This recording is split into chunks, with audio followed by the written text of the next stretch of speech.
la Cámara de Diputados por la diputada Julissa Mejía Guardado, que el día de hoy tuvo que ir a un evento muy importante en Toluca, y nos acompaña la diputada Socorro Ceseñas, diputada por Nuevo León, también una mujer muy activa en la tribuna y en las reformas que se están haciendo. Ella es secretaria de la Comisión de Presupuesto y miembro de la Comisión de Trabajo.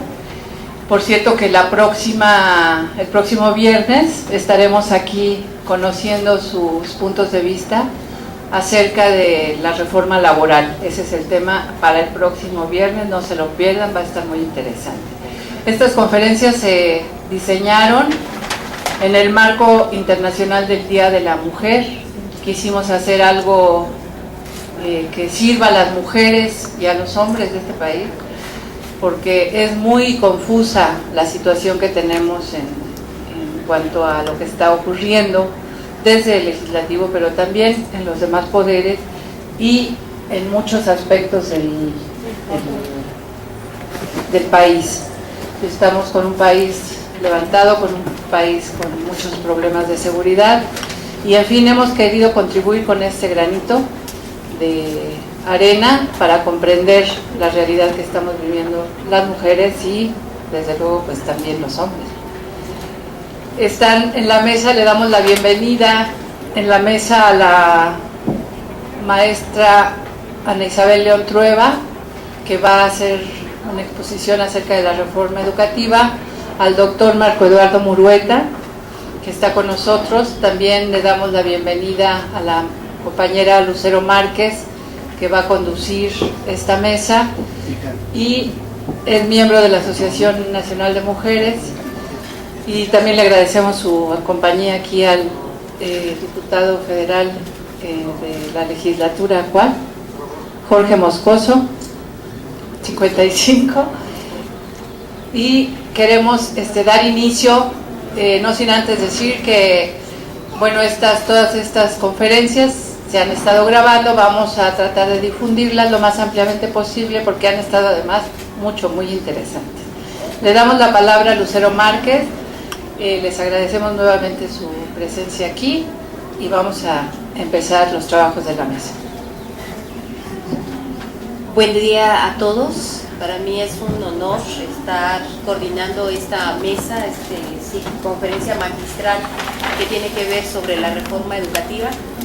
Yo provengo de una familia de normalistas, entonces para mí es un honor poder estar en este panel. Y en el marco, como decía la compañera Estrella Vázquez, en el marco de un gran trabajo de la Asociación Nacional de Mujeres y en el Día Internacional de la Felicidad, que fue el día de ayer, muchas felicidades a todos, es un derecho humano que necesitamos reafirmarlo cada día más. Y hoy, en un día tan simbólico como es el aniversario del natalicio de Benito Juárez, que fue un gran precursor y él fue el que conquistó que la educación fuera laica, gratuita y para todos. Y gracias a Sebastián Lerdo de Tejada, las mujeres pudimos acceder a las bibliotecas públicas y poder tener una visión más amplia y tener posibilidades de tener un trabajo más digno, que era como profesoras. Desde ese tiempo, nosotras, las mujeres, fue nuestra profesión. Y hoy es muy lamentable que se esté denigrando una profesión que en algún tiempo era exclusivamente de las mujeres y ahora la estén haciendo menos. Entonces creo que eso es muy alarmante para nosotros, para nosotras, que estemos en esta situación. Y quiero dar una remembranza de los panelistas que están con nosotros, que nos están haciendo este honor. Ellos han tenido grandes experiencias y van a estar conversando con nosotros. En primer lugar está la maestra en ciencias, Ana Isabel León Trueba. Ella es química de la UNAM, maestra en ciencias por el Centro de Investigaciones Avanzadas con especialidad en ciencias de la educación. Ha dedicado su vida profesional a la educación en ciencias, tanto en el contexto de la educación formal como en el trabajo con comunidades indígenas y campesinas. Trabajó en el equipo de investigación del Departamento de Investigaciones Educativas del CINVESTA del 82 al 92 y en la Fundación para el Maestro Mexicano del 92 al 99.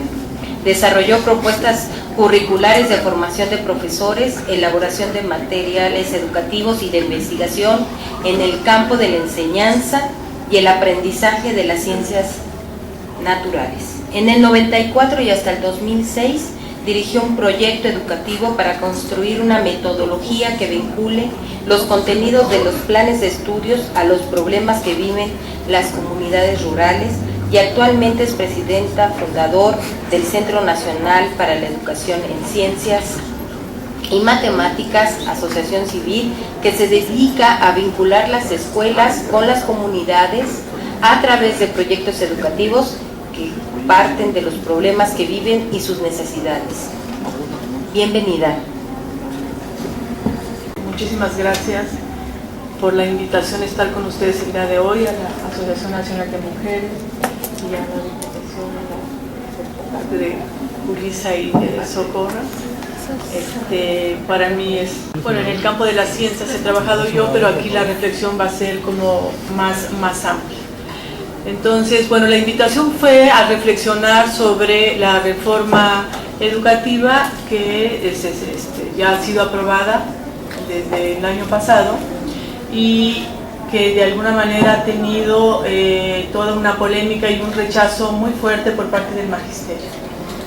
Entonces voy a presentarles a ustedes una primera parte donde traté de sistematizar o de hacer una síntesis de los principales cambios que propone esta reforma y a partir de eso como tener como una base común que pudiéramos tener entre nosotros el día de hoy, poder reflexionar sobre lo que esta reforma contribuye o por el contrario no contribuye a mejorar la educación de nuestro país. O sea, yo creo que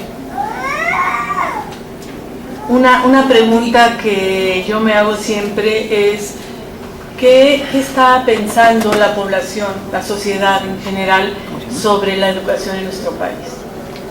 Y si nosotros hiciéramos una pregunta ahorita abierta a ustedes, seguramente encontraríamos respuestas como que la educación en México es pésima, el sistema educativo nacional está en crisis, los maestros son malos y flojos y bueno, yo creo que ustedes pueden aumentar muchas más. Pero yo aquí preguntaría si realmente esta visión tan catastrófica de la educación es un consenso nacional. O sea, ¿realmente todos pensamos de la misma manera? ¿O ha sido una cruzada moral en contra del magisterio? Que se ha ido gestando desde hace muchos años, no uno ni dos, muchos años, donde se ha ido deteriorando de manera sistemática en los medios de comunicación sobre todo, pero en la manera en que el gobierno plantea cuál es la situación de la educación, se ha ido minando el prestigio social que los maestros llegaron a tener en otras épocas en nuestro país. Entonces se ha golpeado de manera sistemática a los profesores, a su profesión, a su capacidad de innovar, a su capacidad de comprometerse. Y esto de alguna manera ha redundado en una verdad, entre comillas, que parece ser que es consenso nacional. Y yo más bien digo, es una cruzada moral contra el magisterio. Porque en realidad yo les preguntaría de qué manera ustedes o la sociedad ha conocido, ¿no?, cuál es la realidad que vive nuestro país en el campo educativo. ¿Cómo sabemos qué es lo que está ocurriendo en las escuelas? ¿Cómo sabemos qué está ocurriendo en los institutos o las instituciones de educación básica en los diferentes estados? ¿De qué manera sabemos cómo están aprendiendo los estudiantes?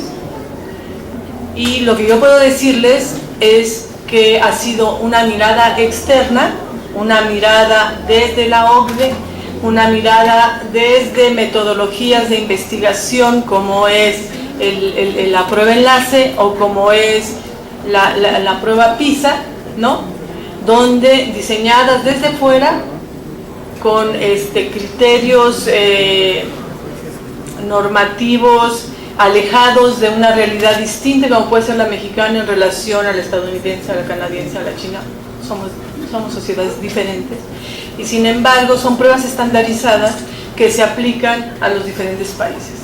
Entonces, de alguna manera, a través de los resultados de este tipo de pruebas es que se ha llegado a la conclusión por parte del gobierno y de las autoridades educativas y de muchas personas que el sistema educativo está en crisis, que son malos, que los maestros son flojos, que no saben todo lo que se dice, ¿no? Apoyados evidentemente por los medios de comunicación. Entonces, mi pregunta sería, ¿realmente conocemos la realidad educativa? Si yo les pregunto a ustedes, ¿por qué tienen esa idea de que estamos mal? ¿En base a qué me pueden contestar? ¿En base a qué me pueden decir que realmente el sistema educativo está mal? Y si está mal, ¿en qué está mal? Entonces yo parto de que el gobierno de este país no ha hecho un diagnóstico serio, fundamentado, de cuál es la verdadera situación que se está viviendo en las escuelas de este país. ¿Cuál es realmente? No saben ni cuántos maestros hay, dicen, cosa que yo no les creo porque yo conozco el sistema educativo y hay una forma que es la 911 que se llena en todas las escuelas, tanto al inicio como al final del año, y en esa forma 911, controla el INEGI, se tienen todos los datos de cada una de las escuelas que existen en este país. Y que a mí me digan que no tienen información, más bien no se han puesto a analizarla, ¿verdad? Pero la información la tienen. Entonces no hay un diagnóstico serio de lo que está ocurriendo. Y sin embargo, para que sí, por favor, nos hacen una reforma educativa y la pregunta que yo me hago es, bueno, no hay diagnóstico, los que estamos trabajando desde hace muchos años en el sistema educativo tenemos alguna idea, los investigadores han dado elementos, hay estudios, podemos tener como elementos aislados, algunos articulados, pero el Estado no tiene un diagnóstico serio. Entonces yo pregunto si las reformas al artículo 3 constitucional son la medida que necesitamos para mejorar el sistema educativo. Entonces ellos parten de que sí, nos lo venden como que sí, y entonces lo que yo quiero que analicemos es si esto es así, ¿no? Entonces lo primero que tenemos que hacer, que muchas veces no pasa en nuestro país, es poder analizar con detalle cada una de las propuestas que se hacen en la reforma.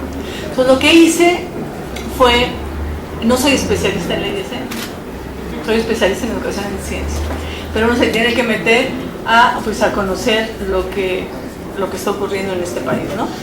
Entonces, lo que hice primero fue ver los cambios al artículo 3 constitucional, porque están los cambios primero a la Constitución, al artículo 3, y luego vienen como las leyes secundarias. Entonces, rápidamente, no sé si se alcanza a leer por parte de ustedes, ¿sí? Más o menos. Bueno, ok. Jorge dice que no, ¿para qué no trae los lentes, verdad? Ah, sí los trae. Ok, los traté de hacer lo más grande, pero si no iban a hacer muchísimas las diapositivas.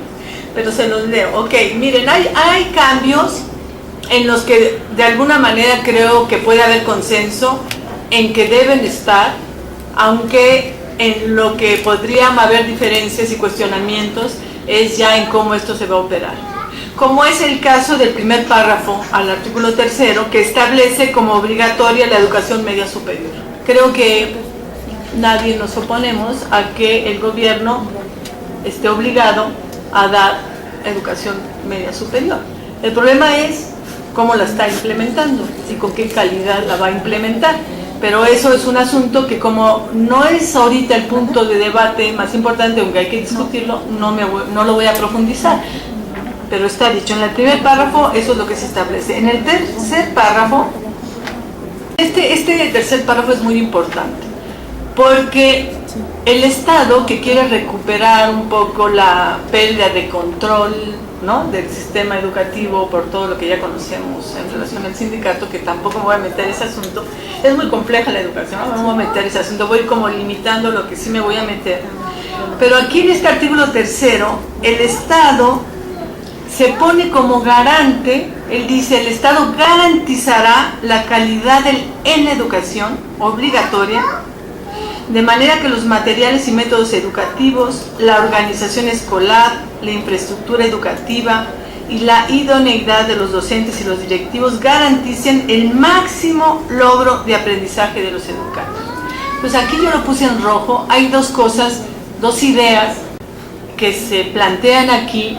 Uno es garantizar la calidad de la educación, cosa que el término calidad, que proviene más bien del ámbito empresarial, es aplicado al campo educativo y no se define, más bien las definiciones que se dan en las propias leyes, tanto las secundarias como más bien las leyes secundarias.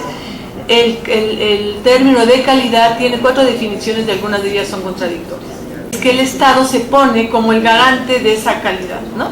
Yo, Estado, voy a garantizar que haya calidad educativa, por un lado. Mira el que escribió. Y además, fíjense nada más que se propone garantizarlo o medirlo o de alguna manera tener un referente para los resultados, con un concepto que tampoco explican, que dicen que es el máximo logro de aprendizaje de los educandos. ¿Qué tienen por eso? Pues quién sabe, porque ahí sí que no encontré la definición, pero habría que preguntar, ¿no?, ¿qué le llaman el máximo logro y cómo lo van a medir? Y si ese máximo logro es homogéneo para todo el país, o de qué se trata, ¿no? O sea, bueno, lo vamos a analizar con más cuidado después, pero este es un párrafo fundamental. Luego, en la fracción segunda, en el inciso C, se agrega algo que también estamos de acuerdo, no hay mucha polémica en eso, que además ya se ha venido trabajando desde hace años, que es el aprecio y el respeto por la diversidad cultural, y ahora pues se pone a nivel de la Constitución.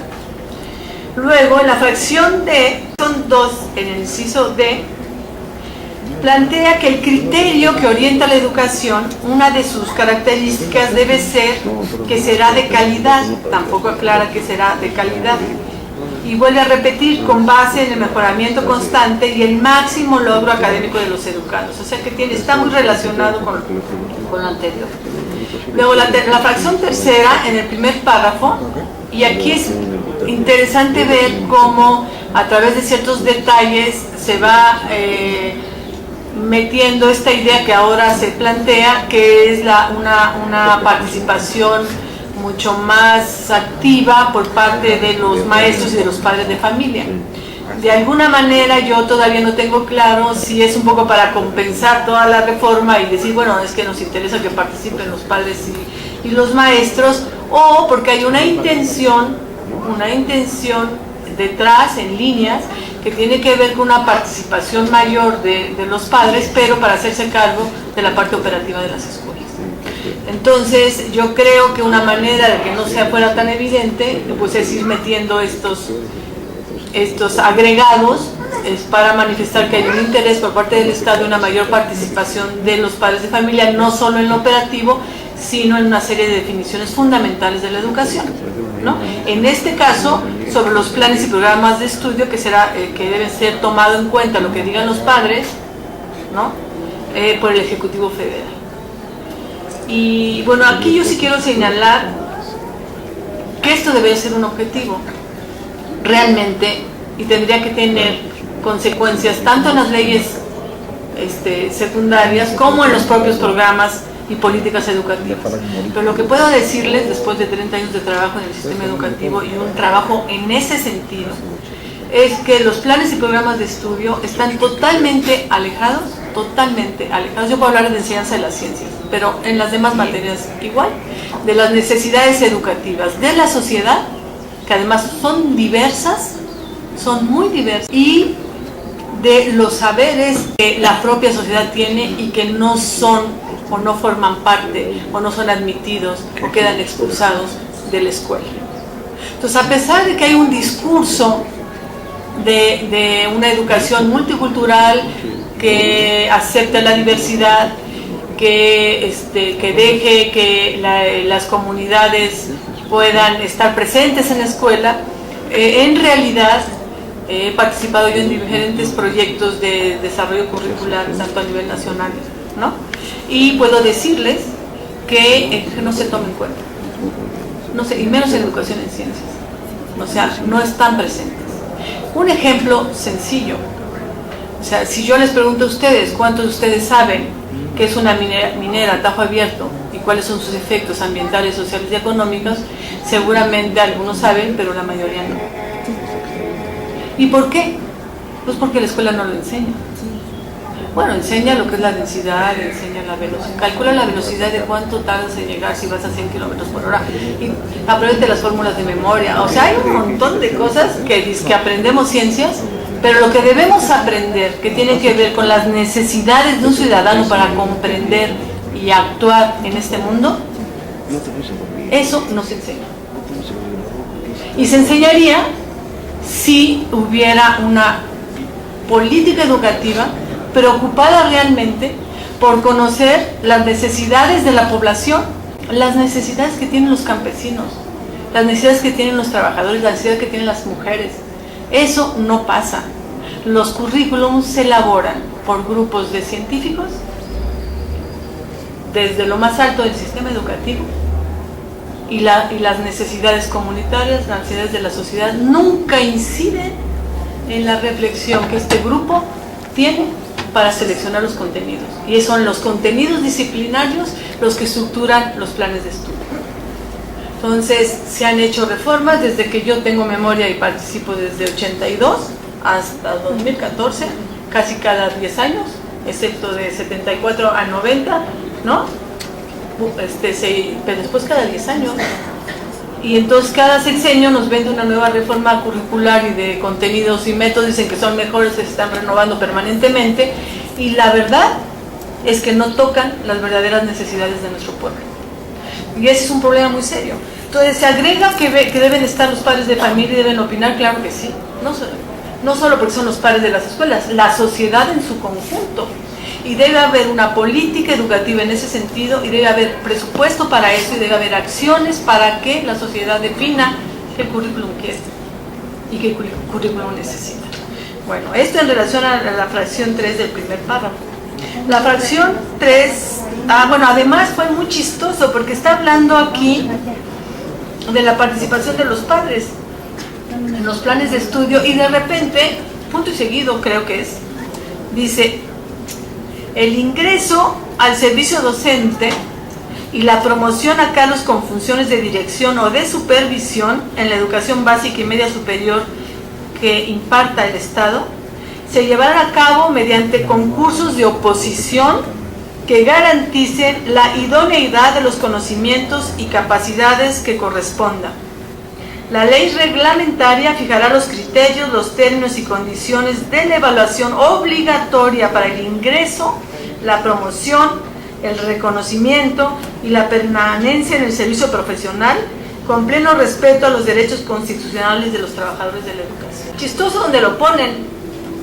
O sea, de repente hay un párrafo así con punto y seguido, y nos hablan de un servicio docente que no está relacionado con los planes de estudio y que mete una situación pues muy polémica, y que ha sido como el corazón, ¿no?, de la lucha que han dado el magisterio en contra de la reforma.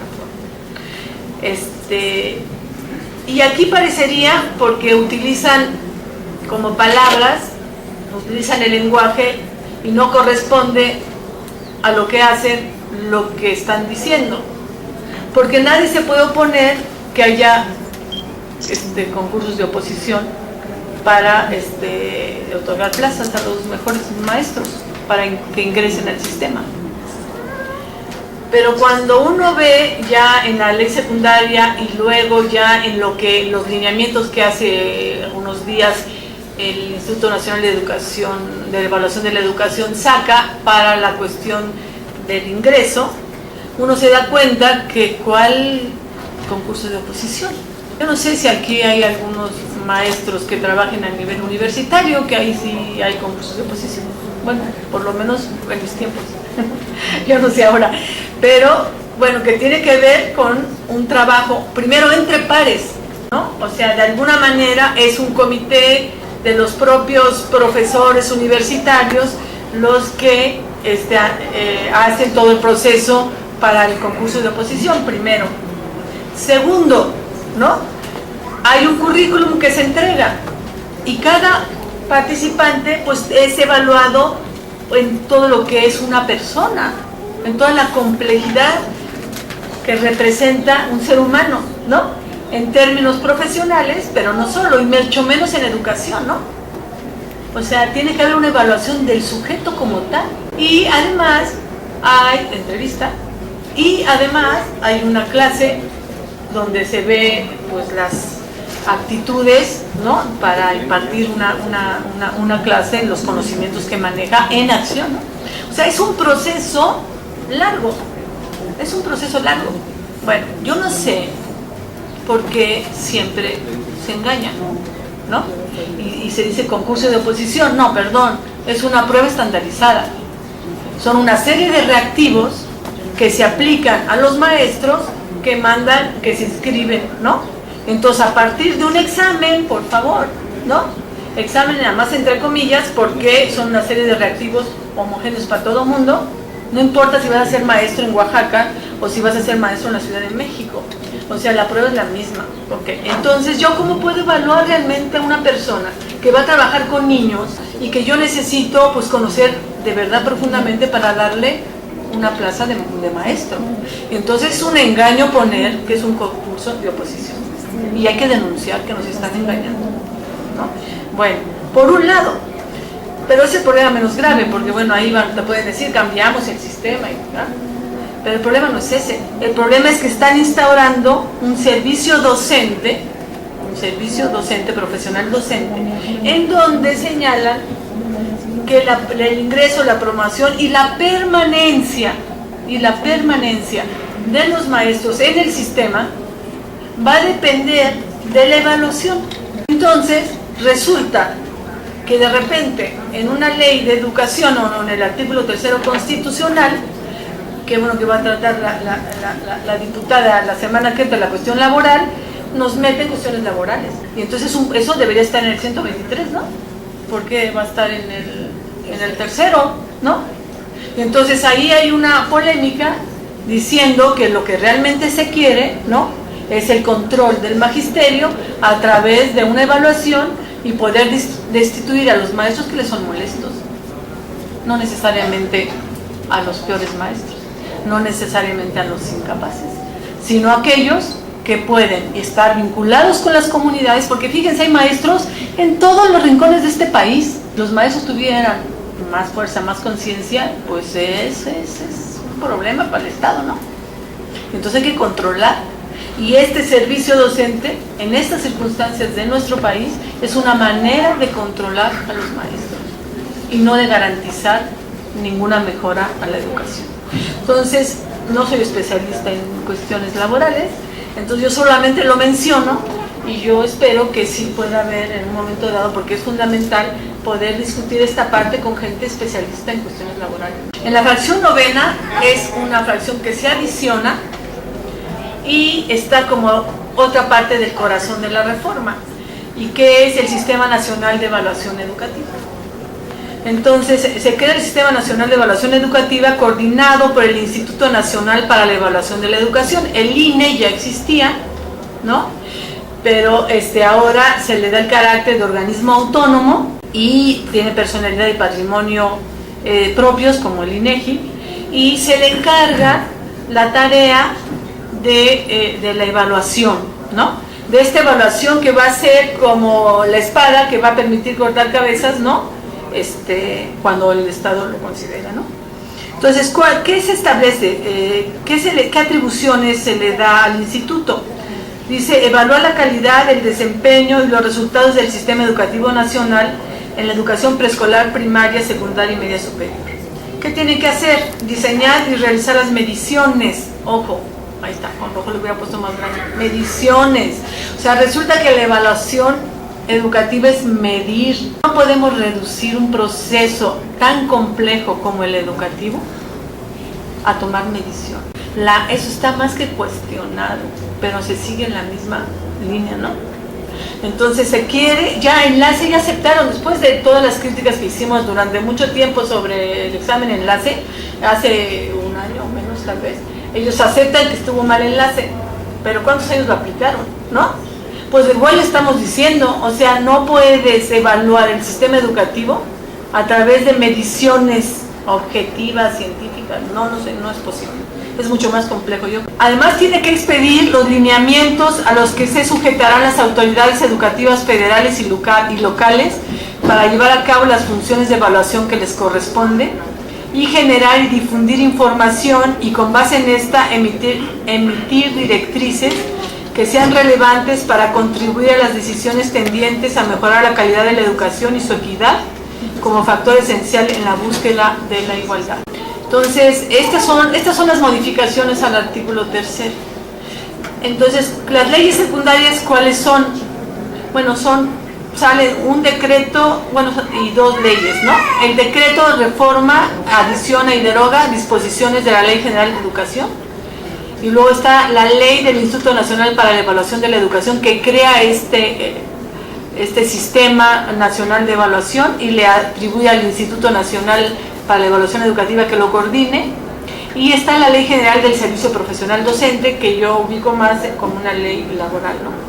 Bueno, son estas 3 las leyes secundarias, y yo me voy a remitir a la modificación a la Ley General de Educación, y ahí salen como los temas relacionados con estas 3 leyes. Bueno, identifiqué algunos, 1, 2, 3, 4, 5, 6 temas, 5 temas centrales. Pongo de este lado el tema y del lado derecho están los artículos relacionados con el tema que se modifica, ¿no? Entonces, un tema central es este que ya hablaba yo, que está ahí en las modificaciones al artículo 3, que es que el Estado garantiza la calidad de la educación. Otro tema es que es el Sistema Nacional de Evaluación Educativa y el Instituto Nacional para la Evaluación de la Educación. Ese es otro gran tema. Otro tercero es el servicio profesional docente. Un cuarto tema es el Sistema de Información y Gestión Educativa, que tiene que ver con esto que quisieron hacer del censo y que los de Oaxaca dijeron que no admitían el censo. Todo esto relacionado con que no tienen la información. Bueno, yo no sé hasta dónde la tienen o dónde no, sé que existe esa forma 911, pero lo que ellos están proponiendo aquí es que hay un sistema de información y gestión educativa, ¿no? Entonces yo creo que, bueno, eso es importante. Y por último, algo que se llama autonomía de gestión, que lo dejan ahí entre líneas y que yo sí quisiera como retomar ahorita en lo que... Un poco para finalizar, quiero presentarles este esquema. Yo creo que todos estamos de acuerdo que algo pasa en el sistema educativo nacional, que podemos mejorar la educación de este país, algo funciona mal. No sabemos qué, pero creo que hay un consenso en que hay algo que hay que mejorar. El Estado mexicano dice: yo voy a garantizar la calidad de la educación obligatoria. Para garantizarla, tengo los materiales y los métodos, tengo la organización escolar, la infraestructura y la idoneidad de los docentes. Es interesante aquí, miren, los materiales y los métodos educativos. Los materiales y métodos educativos, como ya decía, es el principal campo de acción que ha tenido el Estado. Echeverría modificó los planes y programas en los 70, luego López Portillo en los 80, primero y segundo año, y así cada sexenio casi modifica los planes y programas de estudio. Los maestros están tan acostumbrados a los discursos de moda, que los discursos de moda pasan por aquí y la actividad docente pasa por acá, porque las verdaderas necesidades de los maestros generalmente no se tocan en las nuevas propuestas educativas. Hay un divorcio entre las acciones a nivel curricular, a nivel de planes de estudio, y lo que realmente requieren los profesores en el aula. La organización escolar y la infraestructura, yo las uno aquí, porque miren, el Estado es el responsable de la infraestructura. El artículo 3 dice que la educación es gratuita. Yo puedo decirles, y ustedes saben, que todas las escuelas piden una cuota. Siempre se ha dicho que no tienen nadie que pagar cuota y que las escuelas no cobran cuota, que son aportaciones voluntarias de la sociedad de padres. Pero todos sabemos, y yo conozco las escuelas, pues tengo muchos años trabajando en las escuelas, que hay cuotas y que se obliga a los padres a pagarlas. Y yo les digo a mucha gente, ¿por qué lo pagas? Exige, ¿no? Y dicen, no, porque entonces a mi hijo no lo dejan entrar, o a mi hijo no lo hacen menos, o a mi hijo no. Entonces, para evitar que tomen represalias con los hijos, los padres pagan, y muchos de ellos, y sobre todo en las zonas de mayor pobreza de este país, con muchas dificultades, ¿no? Entonces, resulta que ahora el Estado saca lo que se llama autonomía de gestión. Es una de las herramientas que tiene como para tratar de garantizar la calidad de la educación. Yo te voy a explicar cómo lo hace. Cómo estas 4 áreas en las que puede incidir el Estado, cómo lo va a operar, ¿no? Y entonces, una de las acciones fundamentales es la evaluación. O sea, el Estado está apostando que a través de la evaluación, él va a poder lograr una mayor calidad de la educación, suponiendo que está actuando bien, ¿no? O sea, puede estar equivocado, pero con buenas intenciones, que yo no sé si las tenga, pero suponiendo que tiene buenas intenciones y que quiere realmente modificar el sistema educativo nacional, entonces dice a través de la evaluación. Por lo tanto, está el Sistema Nacional de Evaluación Educativa y el Instituto Nacional de Evaluación Educativa, y lo que ya dijimos, los concursos de oposición y pruebas estandarizadas. Bueno, esta es una línea, yo creo, la más fuerte, ¿no? Esta línea de evaluación se une con la otra, que es el Sistema Profesional Docente. Entonces, une la evaluación con la permanencia, con el ingreso, con la promoción al sistema educativo. Entonces, la evaluación no tiene un carácter, como debería de tener, para conocer las dificultades que tenemos, ¿no?, en una escuela a nivel Estado o a nivel nacional en el sistema educativo, sino que la evaluación se vuelve como una acción coercitiva, una acción para el maestro, ¿no? ¿Y cuáles son las consecuencias de esto? Una de las consecuencias, que ya se ha dicho muchísimo, es que entonces el maestro va a enseñar para que los alumnos pasen el examen. Y si ustedes ven los exámenes, son terribles, de verdad. Son exámenes de opción múltiple, son exámenes de opción múltiple que lo que hacen no es que se desarrolle la capacidad intelectual, no hace que se desarrolle, no puede a través de un examen medirse, ¿no?, qué tanto los chicos han aprendido. Bueno, es toda una situación técnica, y sí es una cuestión técnica que pudiéramos tener en otra ocasión. Yo no me metí a los aspectos técnicos, pero uno se puede meter a los aspectos técnicos de la evaluación y demostrar que no puede ser esta evaluación la medida para que los maestros puedan permanecer en el sistema. Les da 3 oportunidades, y si no pasan, los retiran de la acción docente, ¿no?, por unos exámenes de opción múltiple, ¿no?, dejando fuera la complejidad de lo que es el acto educativo. Miren, en este proyecto que yo estuve dirigiendo de 10 años, era una escuela que trataba de construir, es más, desarrollamos una metodología para trabajar a través de proyectos vinculando escuela-comunidad. Yo puedo decirles que la complejidad de la educación de adolescentes, lo que se requiere un adulto, un profesor, para realmente incidir en la educación de los adolescentes, de ninguna manera se puede medir a través de una prueba estandarizada. De ninguna manera, porque implica al sujeto en su complejidad. Porque cuando uno discute con un adolescente los valores, los comportamientos, los retos intelectuales, se requiere un profesor cabalmente humano, ¿me explico? Y eso no se puede reflejar en una prueba. Entonces es una mentira enorme. Entonces, por lo tanto, este eje central que el gobierno ha definido como su herramienta fundamental para lograr la calidad de la educación, desde mi punto de vista, es totalmente equivocado. Autonomía de gestión. Porque yo digo que el gobierno es el responsable de la gratuidad de la educación.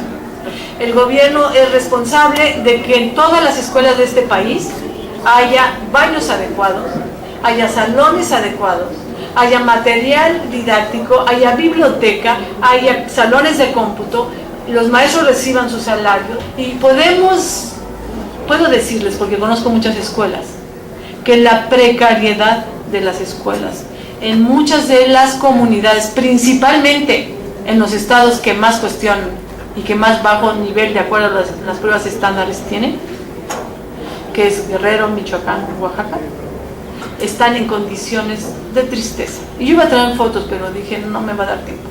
Pero ustedes lo pueden ver, son condiciones de tristeza, como viven los maestros, porque viven en cuartos que ni baño tienen, ¿no?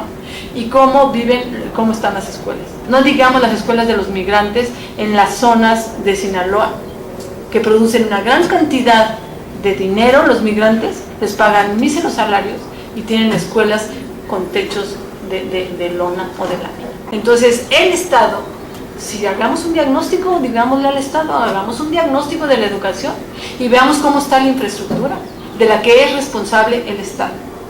Y de verdad que ahí sí que tengo datos, nos ponemos a llorar de la situación.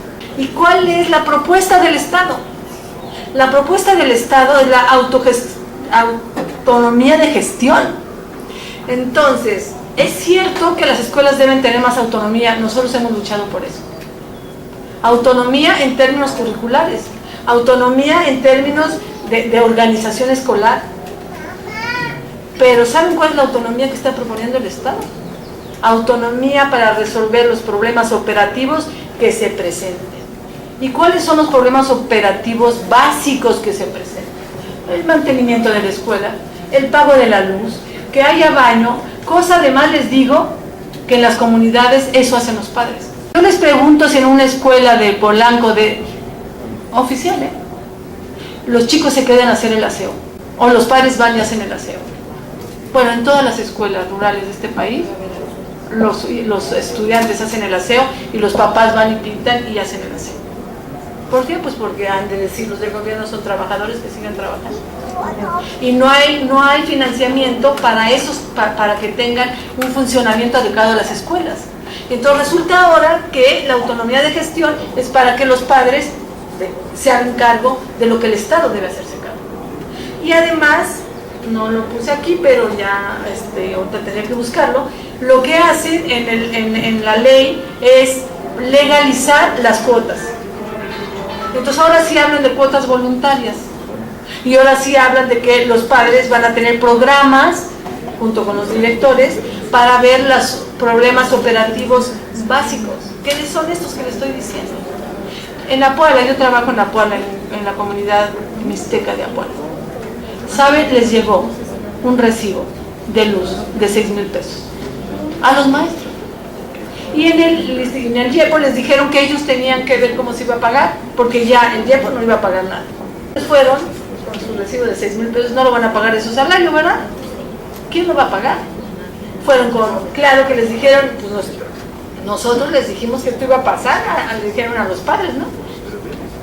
Y al presidente municipal, ¿quién va a pagar? Pues obviamente la comunidad. No se vale. No se vale que en líneas nos pongan estas cosas que son muy graves y que realmente este cuadro que nos presentan, que les presento yo ahí, de ninguna manera, yo sí puedo asegurarlo, va a mejorar el sistema educativo nacional. Se requieren otras medidas mucho más complejas, mucho más profundas, mucho más a largo plazo que lo que se está proponiendo.